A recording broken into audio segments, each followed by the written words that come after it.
Confucius' teachings on building a happy life. 12. Guidelines for being a good person.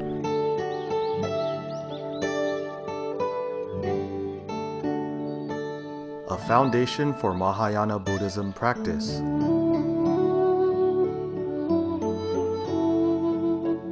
Validated by Master Jingkong. Speaker, Teacher Tsai Lixu.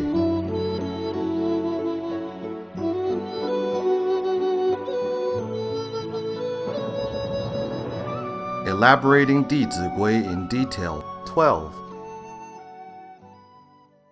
Hello, my friends. Good evening to you all. We have just spoken about Cai Shun, who went to pick mulberries. Knowing his mother liked to eat the sweet ones, he purposely used one basket to hold only the ripened mulberries, and he kept the sour ones for himself. His filial piety had moved the bandits, who not only let him go free, but also gave him some food from their camp. Dear friends, if you were Cai Shun, should you accept the food? No! But what would you do since the bandits were so sincere? They said, "We implore you, please take this food home to serve your mother." Take or not? Take! Wow, how do you change your mind so fast? Yes or no? Some of you said yes. Well, Cai Shun had accepted your suggestion and brought the food home. When he had just sat down after returning home with the food, suddenly local officials came and asked, "Why is the rice belonging to Zhang San at your house? Why are the vegetables belonging to Li Si are also in your house? Arrest him!" What could he do? At that time, he had no way to prove his innocence.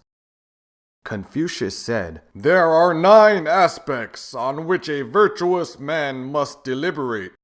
They are about ways of introspecting and observing when encountering various situations.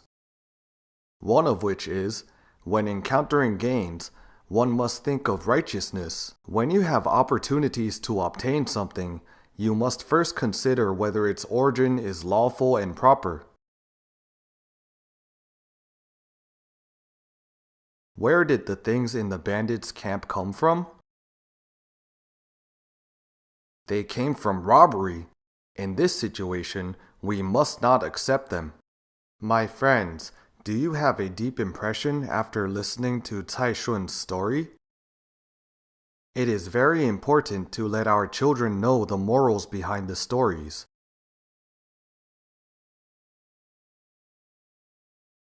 Only then will they be able to synergize the story with morals effectively.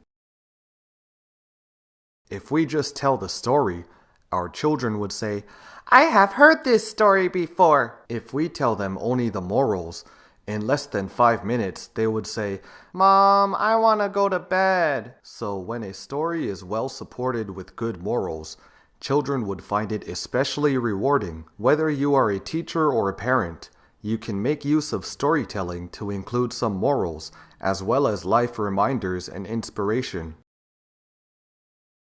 When telling stories to children, we should remind them that filial children in the past would first think of their parents. So I asked my children, "Do you know your mother's favorite food?" When I asked this question, they had to think for quite a while. Some of them were more conscientious and could think of it. Most of them could not. Seeing their embarrassment, I continued, "Does your mother know your favorite food?" They immediately beamed with smiles and replied, "Yes, of course!" They even named many of them. I then told them, "You see, your mother knows what you like to eat, but you have no idea about your mother's favorite. Is this fair?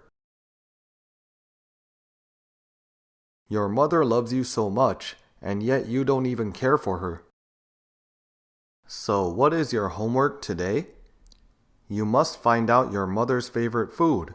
Only then can you practice this phrase. I will make efforts to satisfy what my parents like and what they expect from me. From now on, when we go out to buy things, we should not buy what we like first. We must emulate the ancient sages. Don't look down and give up on yourselves. The state of saints and sages is certainly achievable. We must take the sages as role models and buy our parents' favorite food first instead of ours.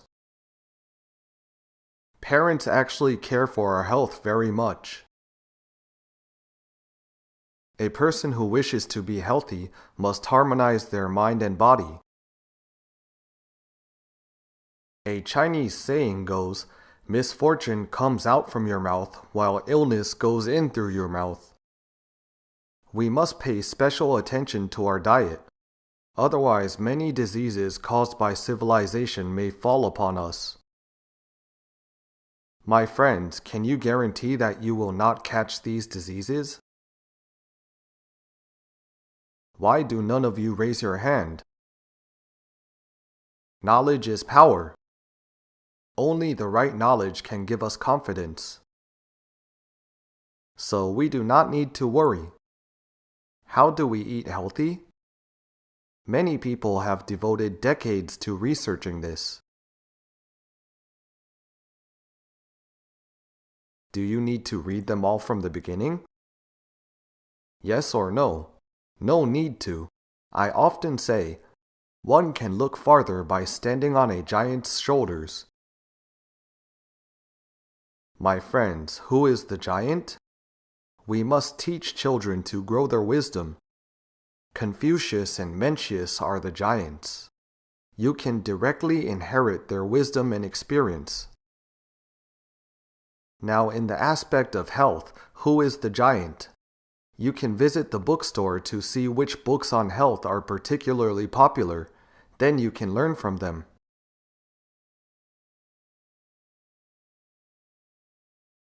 Many years ago, I happened to read the book, The Pursuit of Life, by Lei Jiunan, Ph.D. It was mentioned in this book that we should eat less meat and more vegetables in order to stay healthy. Why should we minimize meat consumption? We should pay some effort to find out the reasons. Is the poor health of people today due to nutrition deficiency or overnutrition? Yes, overnutrition. Right, people are obviously overnourished, yet how do they always think of themselves? Do you notice that people seem to be slow by half a beat? They would still be worried of lacking this and that. In reality, this fear seldom happens. It is not easy to find children with nutrition deficiency today. You have to fly all the way to Africa to find such children. We indeed can't find them in Taiwan. All you find are children going to weight loss classes in Taiwan during the winter and summer vacations. These children would jump hard in the slimming class and think, as long as I survive today, I can eat at McDonald's tomorrow. Is this way effective to shed pounds? If we do not work on the root cause, but force them to keep sweating, they would feel more hungry and eat more later. So the problem of people nowadays is not about nutrition deficiency, but overnutrition. As a matter of fact, our bodies do not need a lot of protein. However, many people eat a lot of meat because they regard it as high in protein. In fact, eating too much protein will damage your liver and kidneys. The daily requirement of protein per person is between 40 to 60 grams. The protein found in plants is not less than that in animals. Foods like peanuts, Chinese yam rhizome, and seaweed are all good sources of protein. When our protein consumption is excessive, the body would become acidic. Experts state A body high in acid is the primary cause and breeding ground for chronic diseases.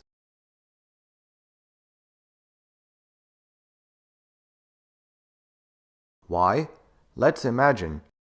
If your body composition is very acidic and all your internal organs are immersed in it, could you hear your liver complaining at midnight? I am suffocating! Or your stomach might say, I cannot stand it anymore! Could you hear them calling for help? No. How could you, the master, be so irresponsible? As these internal organs have been soaked in an acidic environment for quite a while, their functions would easily decline. So the onset of people's chronic diseases today has become earlier than in the past. I once heard of an 18-year-old child who died from stroke. I wonder if there are any other cases younger than this. I heard of this case a few years ago. You see, the chronic diseases have been manifesting earlier. It is all because of people's wrong diet. Not only our internal organs become easily exhausted, the wrong diet has developed into another very serious disease. It is called osteoporosis. It is estimated that this disease will catch up and become one of the top 10 causes of death in the future. Why? When your osteoporosis becomes very serious, what would happen when you sneeze sometimes? The bones would fracture. Don't let me scare you. I did not say it, it has been reported. We often ask, what are old people most afraid of? Falling down. Because the bones may fracture once they fall, and they would not be able to stand up. Now, not only the elderly are afraid of bone fractures, many young people also take a bone density test. When I went for the test, the examiner did not show a good face and said, "You barely passed." People in their 30s and 40s must not let their bones test as that of an 80-year-old. That will be troublesome. Why does a body high in acid lead to osteoporosis? Because the human body is like a huge chemical factory. It must maintain its acid-base equilibrium. If your body were full of acid, it would not be able to bear it. It must find alkali to neutralize the acids. And the largest source of alkali in the human body is calcium. Where is the calcium stored? In your bones. So the calcium would seep through the bones bit by bit every day, and after a long period, it would cause osteoporosis. So we must consume a balanced diet. Meat contains very high protein. We must not eat too much of it. In addition, not only is the protein level too high in meat, there are also tangible and intangible toxins in it. What are tangible toxins? Let's see, how long are the chickens raised nowadays?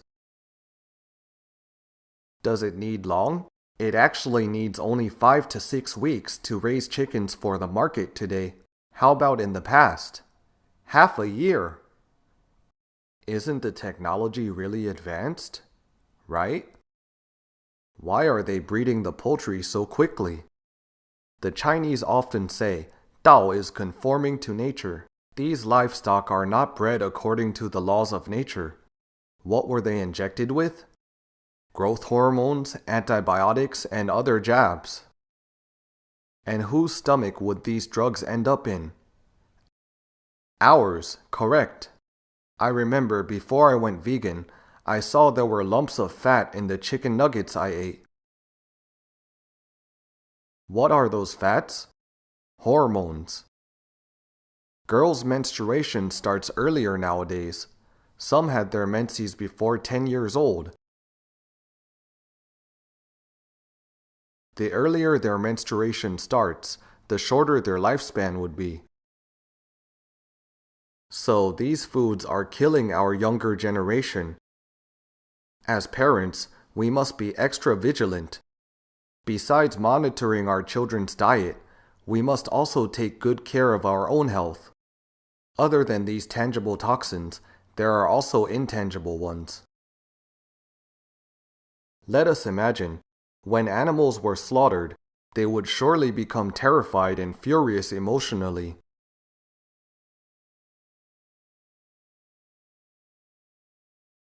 We can take ourselves as an example.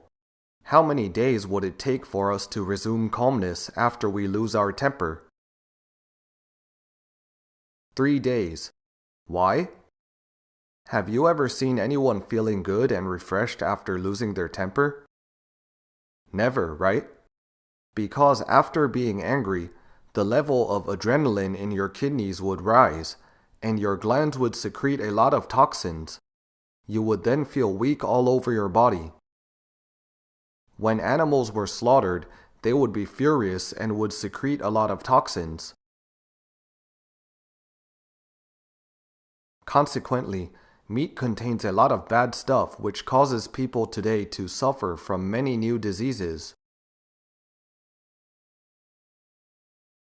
Eating meat is not only harmful to one's body.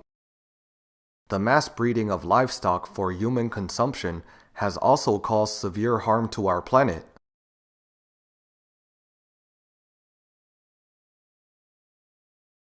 What are the harmful effects? Many friends said, "Why did you complicate the situation? Why haven't I thought of it before?" As a matter of fact, the entire Earth is definitely a shared life entity. A saying goes, when we pull one strand of hair, the entire body would feel it. You must not underestimate the food that you eat every day. It is affecting the survival of our whole planet.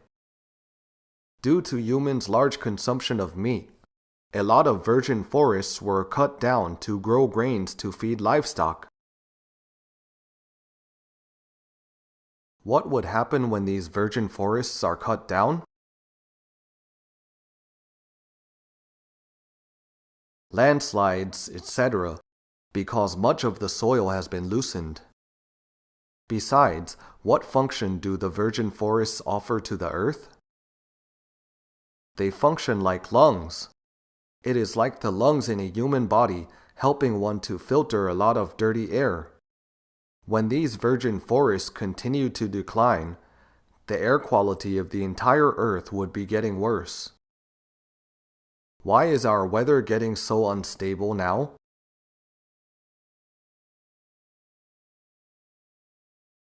It snows even in Mexico.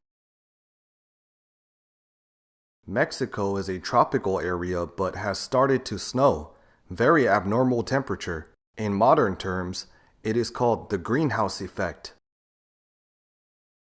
We studied the greenhouse effect in school before. What causes it to happen? It is a result of voluminous exhaust fumes from human industry, as well as the lungs of Earth having been cut away bit by bit.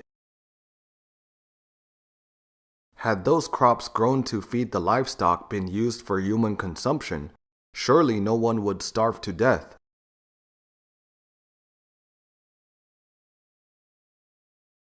Other than affecting the air quality, deforestation for farming also has a direct impact on the soil and water sources.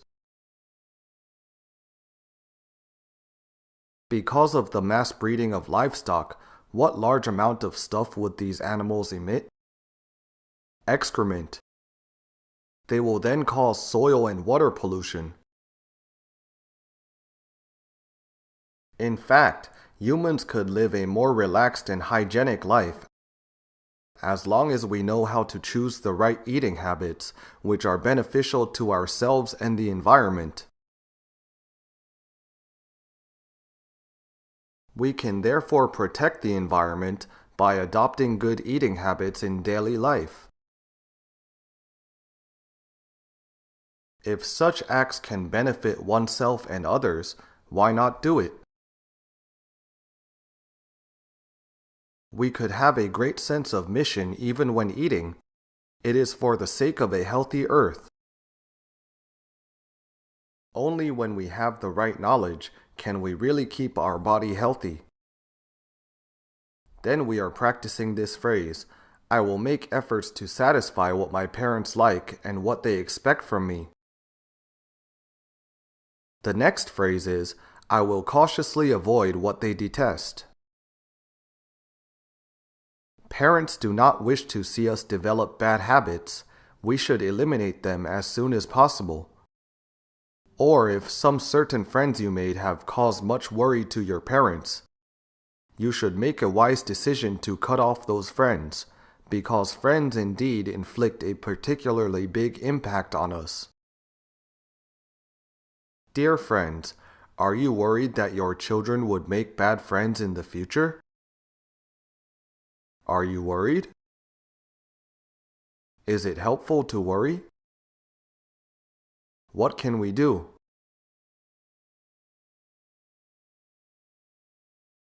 We must improve our children's ability to judge people. Only then would they know how to befriend virtuous ones and stay away from bad friends with the attitude of Confucius' teaching, respect them yet keep distance. And when they keep distance from them with respect, they will also know how to transform these friends by being an exemplary model. But how do we help our children choose friends? In fact, we have already learned this earlier. From where can we tell whether a person has virtues or not? From their acts of filial piety. We can decide whether a person is worthwhile to befriend by only judging how much they have practiced the teachings in Dizigui. I told many friends that Dizigui is a demon-revealing mirror. Whether you want to choose a friend or a spouse, you will immediately know the answer by using Dizigui to evaluate them. That is why Dizigui is a demon-revealing mirror. It is also the sage manifesting mirror. When you see someone who has practiced much of the teachings, you must make such a person a lifelong friend.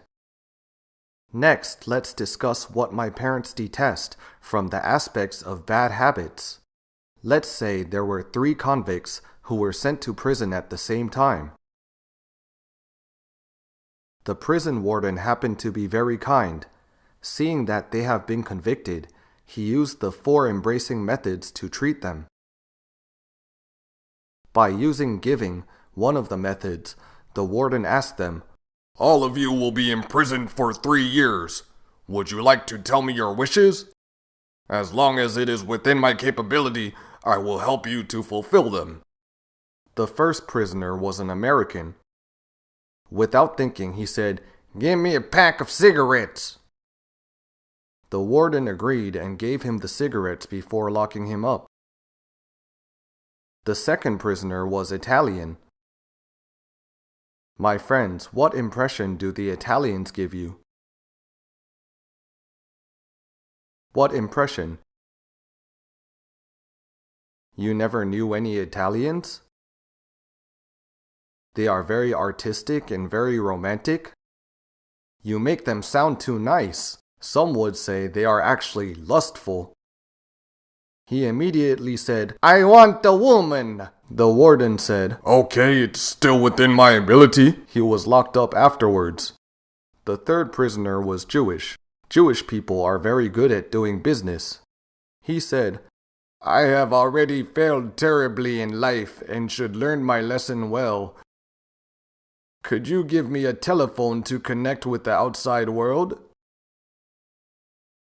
The warden agreed and gave him a telephone. 3 years later, the 3 inmates were released. The American dashed out and said, Match! Match! Where's my match? What had he been thinking of during these 3 years? He was trembling all day, thinking, How could I have forgotten to request the match? He wasted those 3 years on what? On his bad habit. My friends, if a person has developed bad habits, he would not be able to master his own life. The bad habits would lead him by the nose. Are there many people like this? Yes, many. How do we help our children avoid such a pitiful situation?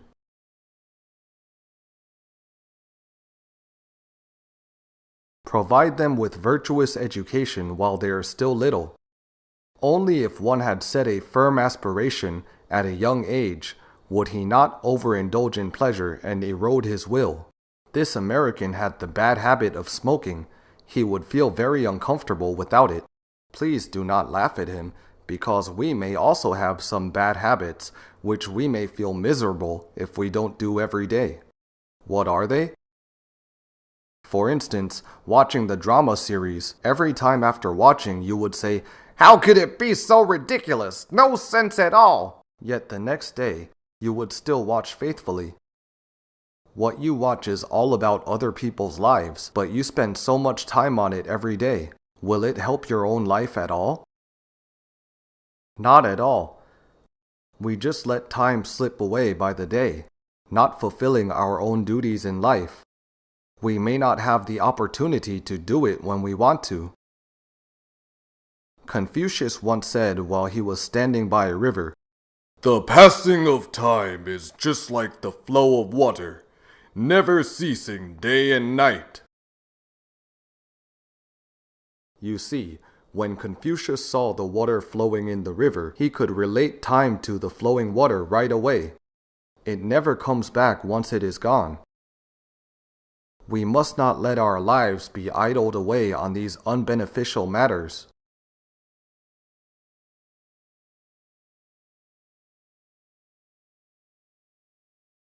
We have just mentioned the first bad habit of smoking. What was the second prisoner's bad habit? Lust. I once told the middle school students, lust is a very bad habit. Can you comprehend it? They said yes, because on the top of the Chinese character of lust, se, is a knife.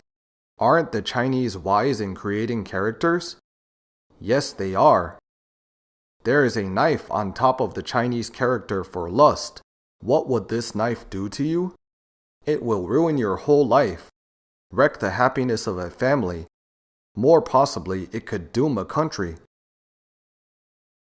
Are there such cases?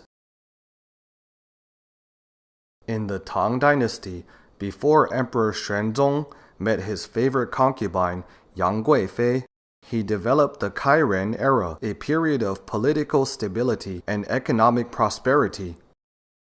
He devoted his best effort to govern his empire. But what happened after he met Yang Guifei? Tang's golden age ended in the Anshi rebellion.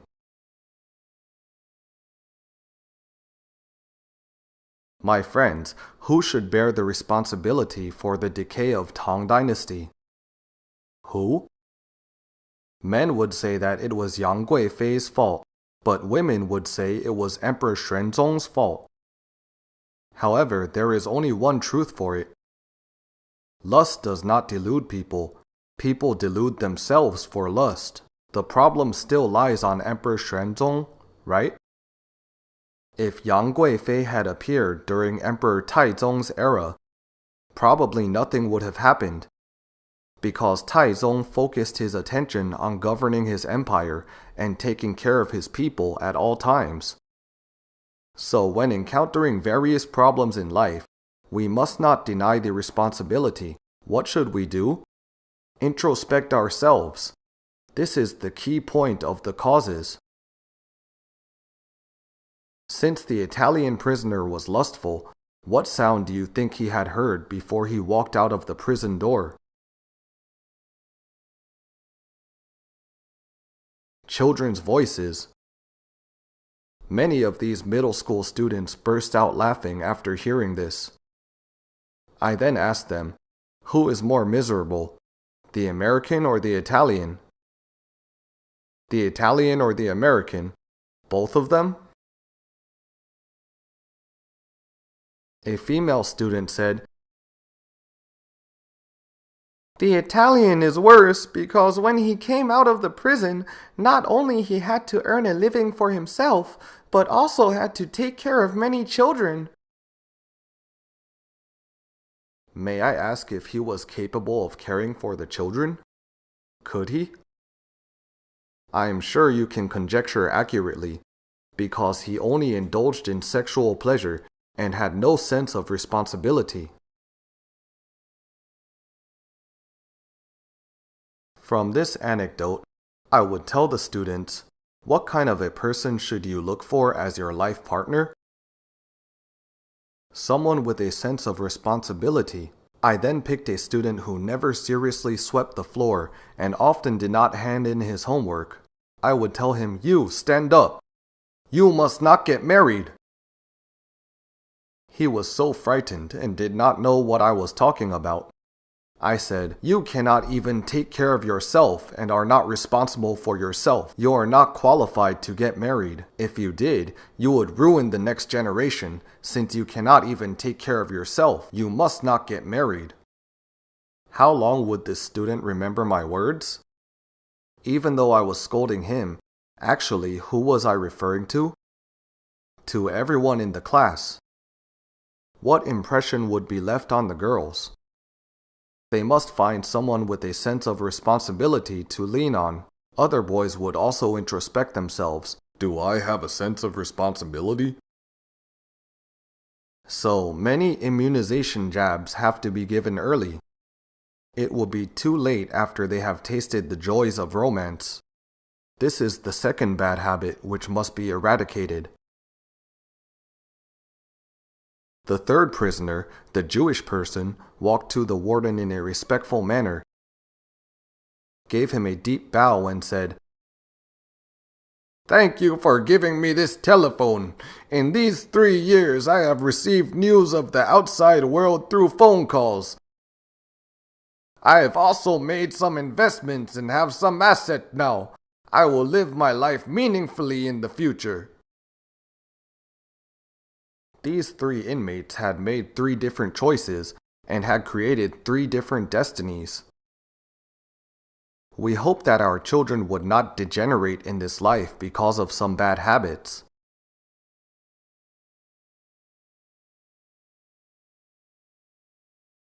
We must help them eradicate their bad habits, starting from their young age.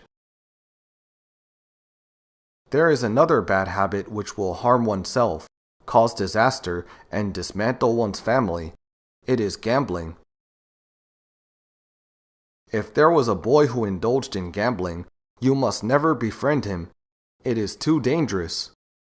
Since he would not be able to restrain his gambling, he may very likely consume his whole family's property or even his inheritance. Chinese ancient sages had sorted out 4 bad habits in humans that must be coped with, which are arrogance, extravagance, lust, and idleness. Let us introspect and see if we have these 4 habits. We must start from introspect on our own. As the ancients stated, "Only by self-cultivating can we then harmonize a family." We must rectify ourselves immediately if we have these bad habits. Next, we should carefully observe if our children have this habit. If they do, we must hurry and guide them to rectify it. We have mentioned in the previous lessons that education is to promote children's goodness and correct their shortcomings. The ancients exhorted us, "One must not let arrogance grow." Once arrogance arises, not only would it hinder the development of his wisdom, he would also unknowingly cut off the affinities with his potential benefactors. What kind of people would a wise and virtuous person like to befriend? A modest person. As soon as you become arrogant, those virtuous friends would naturally leave you. I am very fortunate. When I was in middle school, one day, my science teacher wrote a line on the board. I never dared to forget these words since then. He wrote, "One must not have arrogance, but must not live without moral integrity." When my teacher wrote this line, it was as if a beam of light had illuminated my heart, because it was very rare to hear such a life lesson under the academic elitism. It was really so. It gave me a very deep impression, and also reminds me to never become arrogant. When I went to Australia to learn from Master Jin Kong, I met many elders who also went to learn from the Master. When we learned serve the elders of your parents' generation like serving your parents, serve the elders of your brother's generation like serving your older brothers, I suddenly felt that I must practice the teaching right away. I also felt deeply that it is really not easy to be parents. Besides contributing to raising their own children, these parents have also been contributing to society every day. When I returned to our dorm, I started asking the elders, "May I know which year you were born?" When I learned if one was older than my father, I would greet him with a bow. "Hello, Tan Bo Bo." My friends, when I gave my deep bow, do you know what chemical reaction happened? When I stood up, I saw this elder was grinning from ear to ear. He was elated because he said that he had gotten a new nephew after flying for thousands of miles. As I continued asking, I came across Mr. Chen and greeted him. "Hello, Chen Shushu." Suddenly, an elder came over and said, "I want one too." This elder was Lu Shushu, who had far-reaching influences on the later part of my life. As I thought over it later, this elder has been truly kind and caring to younger generations. Being afraid that I would not go and greet him, he initiated himself to come over and said, "I want one too." He was actually creating an opportunity for young people to show respect. Respectfully, I gave him a deep bow and said, "Hello, Lu Shushu." After this deep bow, an enormous change had transpired in my life. My friends, do we need to teach children manners? Yes, we must. The next afternoon, Uncle Lu called me to the living room. We sat there and he told me that he became a general manager at the age of 29. This title was not self-given at all. I heard when a billboard falls nowadays, several general managers would be hit. He was not that kind of general manager. It is the kind that shareholders sit in 2 rows and ask questions to assess the capabilities of this candidate in solving a variety of problems. It requires the candidate to have true wisdom and experience. Uncle Lu was able to answer all the questions fluently and convincingly. He has been a professional general manager since he was 29, dedicating himself to helping others solve corporate matters and crises. It is rather difficult for us to encounter such a capable person. Fortunately, my manners had given much joy and comfort to this elder, as he was surprised that such polite young people still exist. As soon as we sat down, he tirelessly shared with me his decades of life experiences and wisdom. The more I listened, the more I was overwhelmed with happiness and sadness. Why was I sad?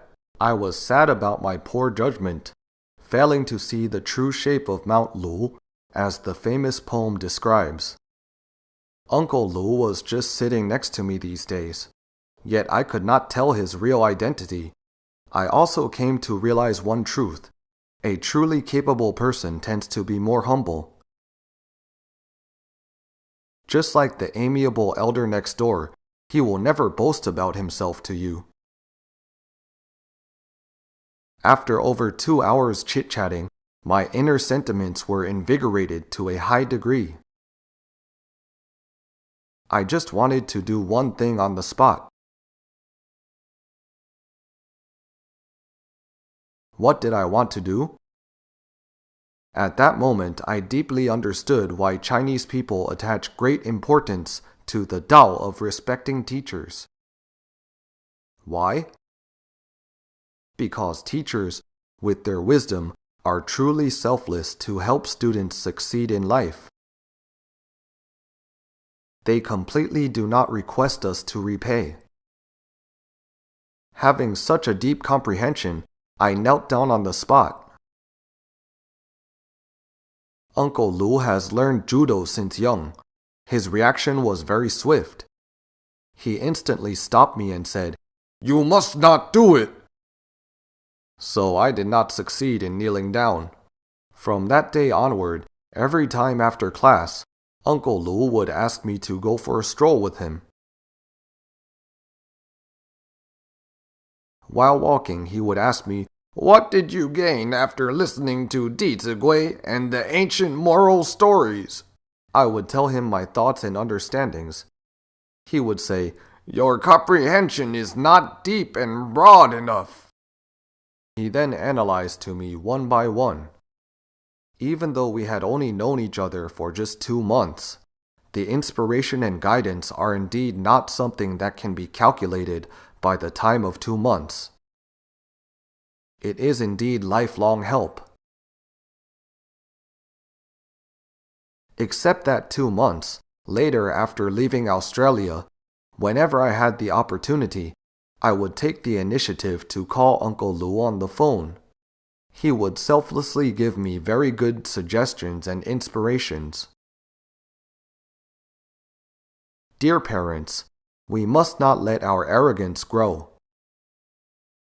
The Book of Changes states, "Complacency incurs disadvantages, humility brings advantages." Therefore, we must help children to foster the attitude of humility. The second bad habit is extravagance. If a child was extravagant, it would be very tough to change him because it is hard to go from extravagance to frugality. There was a calligraphy teacher who received a phone call from a parent. The parent said that he would be a bit late to pick up his son. The parent asked, "Can you have dinner with my son before I pick him up later?" The teacher agreed and brought this child, a primary student, to eat in a restaurant. As soon as they entered the restaurant, the student took the menu and asked the waiter to come over.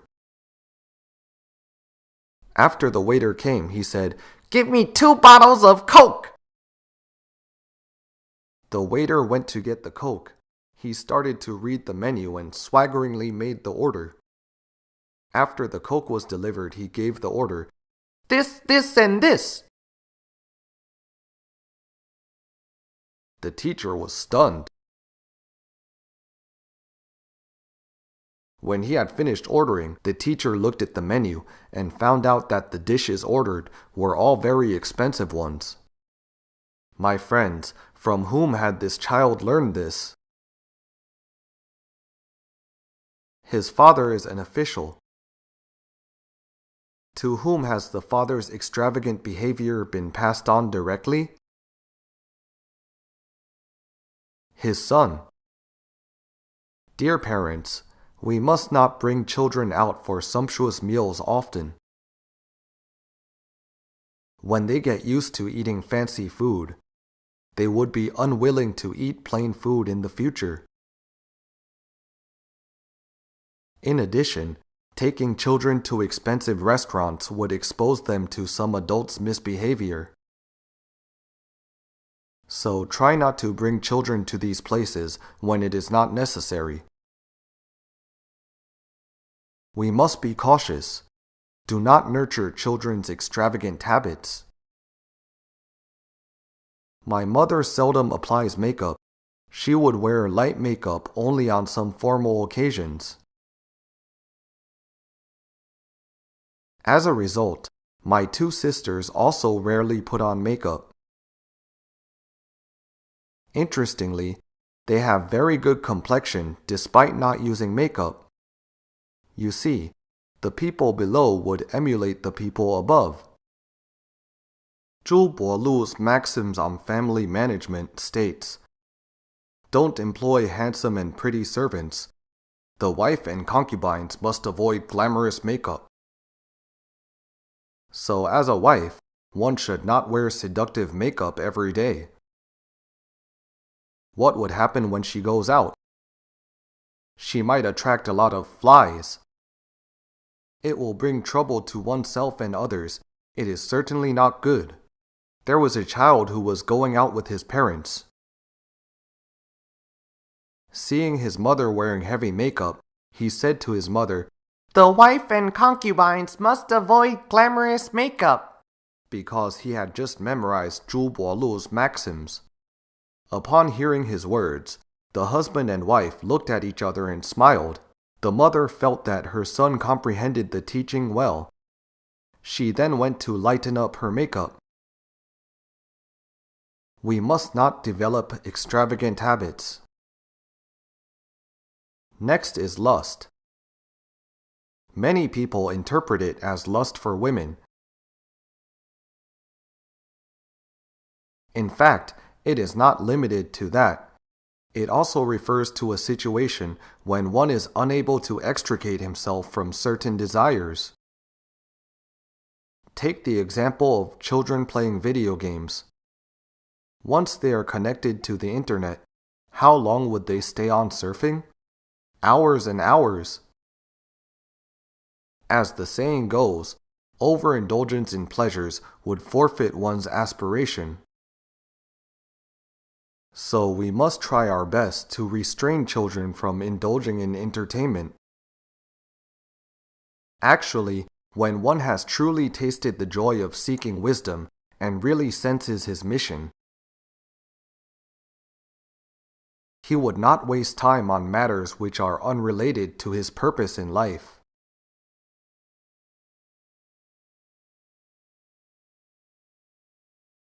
Instead of persuading him not to do this and that, it is better to help him broaden his mind to aspire himself to set an aspiration for his life. Together, you learn with him to nurture his enthusiastic learning attitude. This is very important. The last habit is idleness, or goofing around aimlessly. We can see that a lot of family admonition from the past attach great importance on fostering children's diligent attitude. The opening phrase of Zhu Lu's maxims states, "Wake up at dawn, sweep the courtyard, and keep inside and outside of my house tidy and clean. Prepare to sleep after dusk.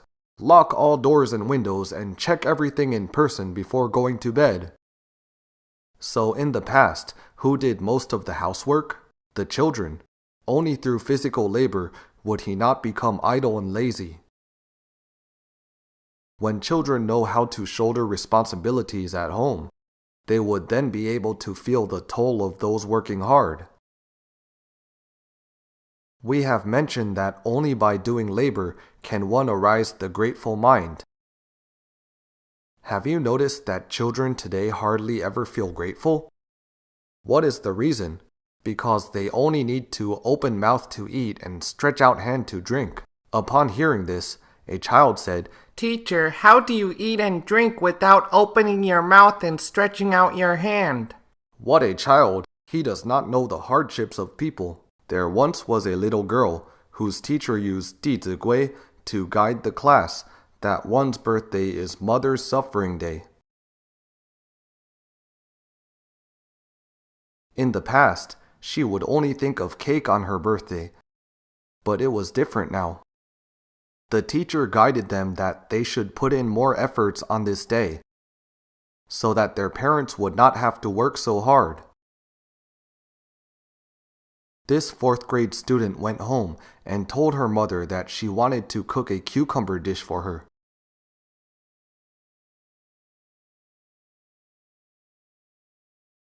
Since she was not tall enough, she took a chair and stood on it.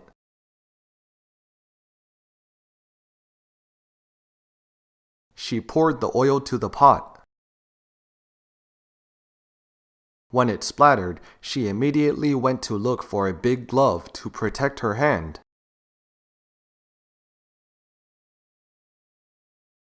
When she poured in the cucumber, what happened? The oil splattered even higher. Urgently, she went to get her father's helmet and was fully armed.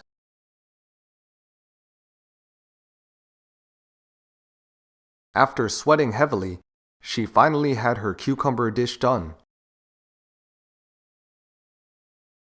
Do you believe that she became more mature when she served this dish on the dining table? Would she dare to complain again when she eats her mother's dishes in the future? No, she won't. After contributing her effort, she would know that it is really not easy for her mother to work and cook so many dishes every day. That is why by doing labor, one can then arise the grateful mind. After starting the first job with little salary, many people would suddenly realize that making money is indeed not easy at all. They would also realize that they had been splurging too much money previously, and they are truly sorry to their parents. However, people are neither saints nor sages who can be fault-free. We must learn to be frugal now. Secondly, children who help out with household chores will be very industrious besides being grateful. Diligence can not only help improve one's health, but also exercise their brain simultaneously as they do the chores. So students who often help out with the housework are very responsive and adaptable. Some students perform very well in the exams, but never do housework. They may drive you crazy when you delegate jobs to them due to a lack of experience. I even encountered a student who would ask his mother to call me whenever he needed to tell me something. I told him that he could have just told me directly, no need to bother his mother. He just lowered his head silently, but still continued to ask his mother to call me. Due to seldom undertaking tasks, he would be timid when facing challenges. This is actually detrimental to him.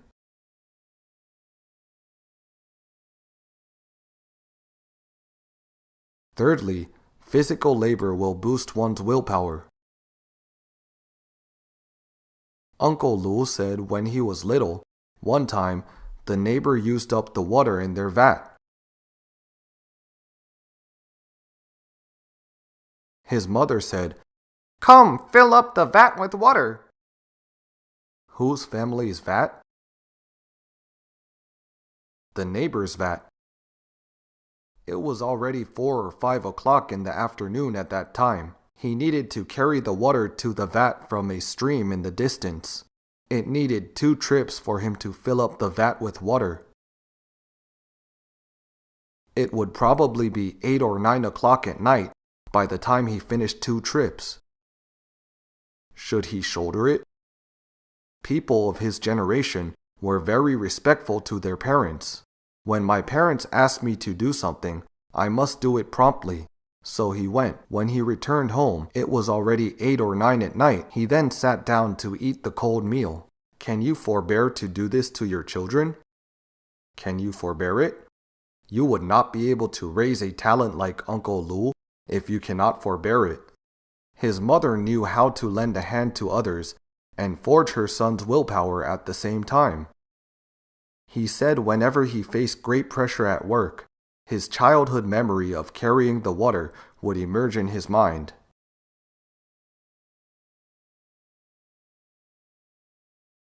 The memory was, "I cannot endure it any longer, but it would be useless to stop now. I must insist on moving forward step by step." Whenever he faced challenges in life, what would be his first thought? Keep on walking and overcome it. So physical labor can strengthen one's willpower. My friends, aren't children today lacking in such training? Yes. So we must have children do more chores and to contribute more of their efforts. Only then can they develop such good virtues and attitudes. We will stop here for now. Thank you all for listening.